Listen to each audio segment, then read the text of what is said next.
happens when a small West African nation with a population of just 23 million people tells the most powerful country in the world, no, absolutely not.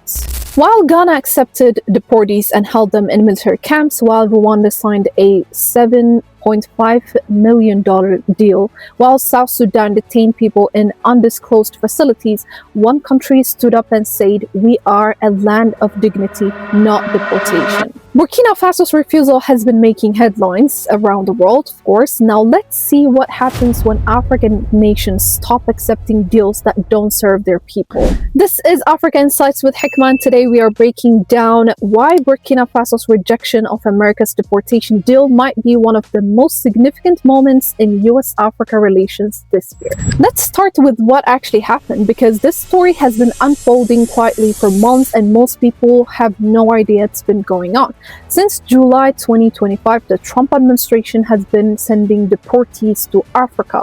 But here's the twist. These are not people being sent back to their home countries. These are what the US calls third country deportations. According to reports from Human Rights Watch and multiple news outlets, at least 40 people have been deported to African nations under this program since July. And the countries participating: Eswatini, South Sudan, Rwanda, Ghana, and Uganda have all either accepted deportees or signed agreements to do so. Now, you might be wondering, why would these countries agree to this? Human Rights Watch reviewed a written agreement showing that Eswatini is receiving $5.1 million in US funding for migration and border management. Rwanda is $7.5 million. These are called financial incentives, but let's call them what they really are: payments to take people that America doesn't want. And the agreements are secret. The terms haven't been made public. Most citizens in these countries had no idea their government signed these deals until deportees started arriving. But it gets worse. And this is the program that Burkina Faso was asked to join. Recently, on October 10, 2025, Burkina Faso's Foreign Minister Karamoko Jean-Marie Traoré appeared on national television as he revealed, that the Trump administration had approached Burkina Faso with a proposal. Would they accept deportees from the United States? Not just Burkinabe nationals being returned home, but non-citizens expelled by the US, just like the deals with Ghana, Rwanda, and the others. Naturally, this proposal, which we deemed indecent at the time, is totally contrary to the values of dignity, which is part of the very essence of the vision of Captain Ibrahim Traoré. Let that sink in. They called it indecent. Not under consideration, not we need to study the terms or anything else. Indecent. The foreign minister went further, declaring Burkina Faso is a land of dignity, not deportation. Now, here is where it gets interesting. Just hours before this televised statement, the US Embassy in the capital of Burkina Faso suspended most visa services for Burkina Faso residents. Applications were redirected to the US Embassy neighboring Togo. The embassy gave no official reason for the move.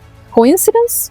Well, the Burkinabe government doesn't think so. Foreign Minister Traoré called it a possible pressure tactic, citing a US diplomatic note that accused the Burkinabe nationals of not complying with visa usage rules. But let's be real, this looks like retaliation. You reject our deportation deal on Thursday morning, and by Thursday afternoon, your citizens can't get US visas anymore. Well, that's a warning shot. Well, to understand why Burkina Faso took this stand, you need to understand who's leading the country right now. As we all know, it's Captain Ibrahim Traoré, one of the youngest heads of state in the world. He positioned himself as a Pan-Africanist leader, someone who speaks openly about African sovereignty, dignity, and independence from Western influence. Traoré has consistently emphasized one message: Burkina Faso will not be pushed around. Not by France, its former colonizer, not by international organizations, or not by the United States. And this deportation refusal, it's completely consistent with that philosophy. Do you understand how big deal this is? Burkina Faso said no to a deportation deal. It exposes something that rarely gets talked about in international relations: the power dynamics between the US and the African nations, and how those dynamics are starting to shift.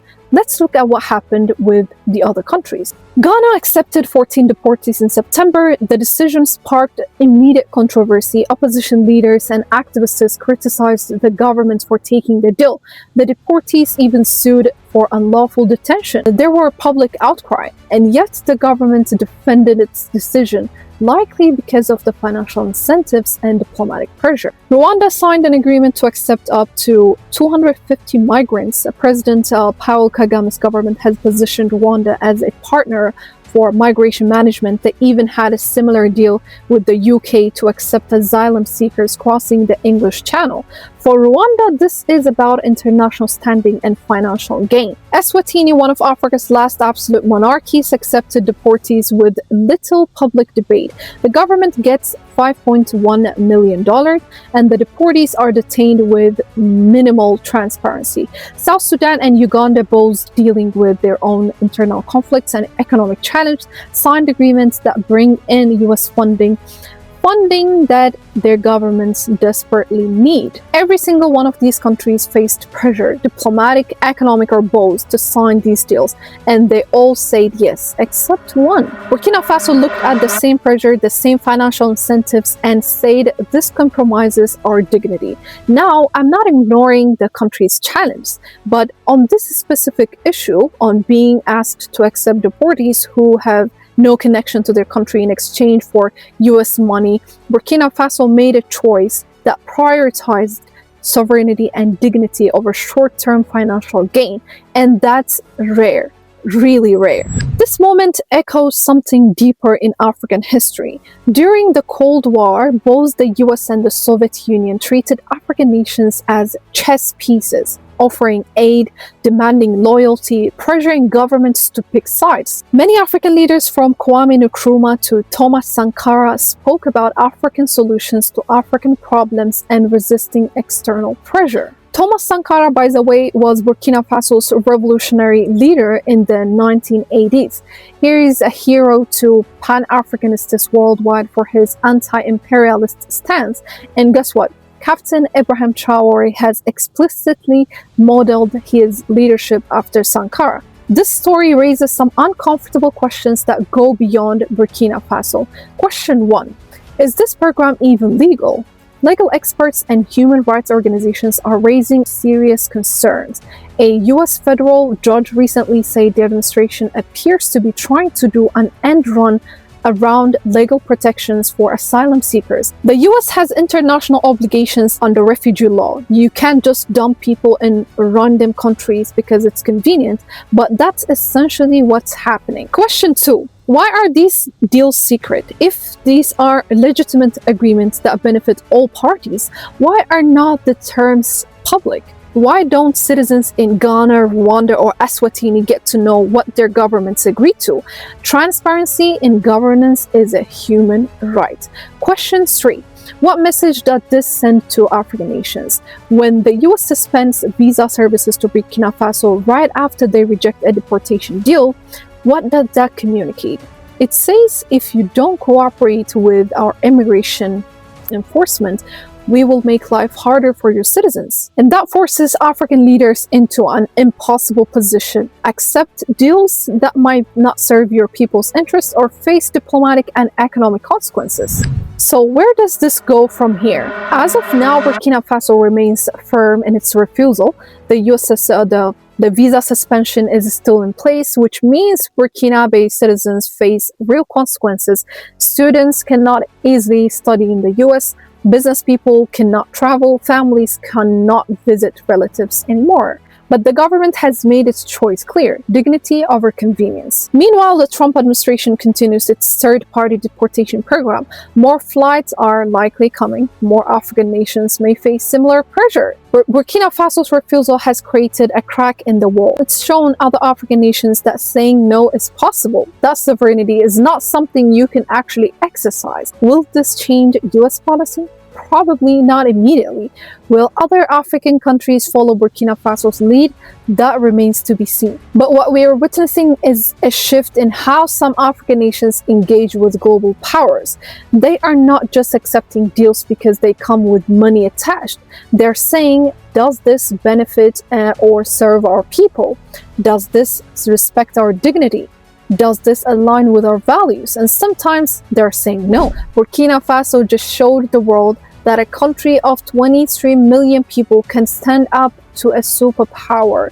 They called the proposal indecent. They refused to become a dumping ground, and they're willing to face the consequences. And that's it for today. If you stayed till the end, hit that like button and subscribe. Drop a comment below. Do you think Burkina Faso made the right call? Should more African nations push back on deals like this? I want to hear your perspective, and of course share this video. This is Africa Insights with Hikmah, and thank you for watching, and I'll see you in the next one.